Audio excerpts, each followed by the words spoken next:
Could you make something like this?" I used a feather pen to draw on a pad of paper I had prepared in advance to explain exactly what sort of thing I wanted.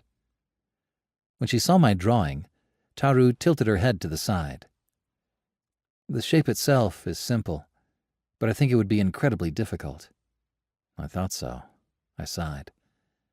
"The fact that you want it as thin as possible, but also sturdy, is especially hard. If it was one or the other, I could manage it. But balancing both is pretty difficult." "Around how many will you want?" "The more the better. I want them in the thousands or tens of thousands. I'm not saying I want to make them all here, of course. I'll be having this same conversation with other craftspeople, too."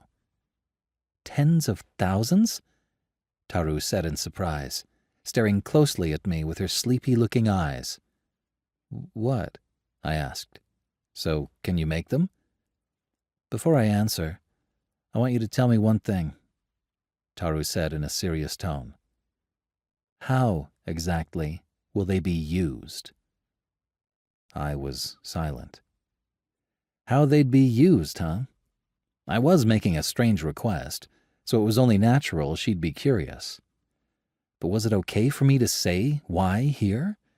It would be one thing inside my own country, but this was a foreign land. They were something I needed, but I honestly didn't want to reveal too much about the revolutionary new information my country had. "Do I really have to say?" I asked. "You do, or I won't make them, and I won't refer you elsewhere." She was being blunt about it, so I whispered to Roroa, "What do you think?" "I know you don't want to say why, darlin', but look at what she's made. I'm thinking this girl here can make what you're after." "Then, do you think it's okay to reveal how they'll be used?" "I don't know.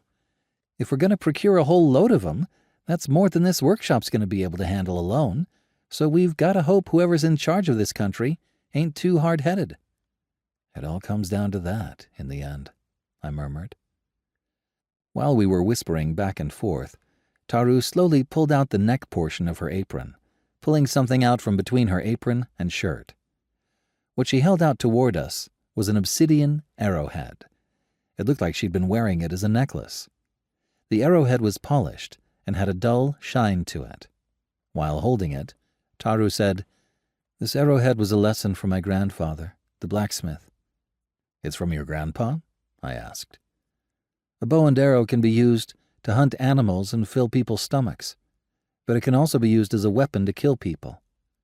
The arrowhead is a part of the bow and arrow. Even if it's just one part of a product we craftspeople are making, we must know how the things we make will be used."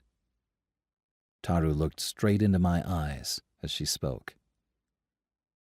"For a craftsperson, it is their duty to know how what they make will be used.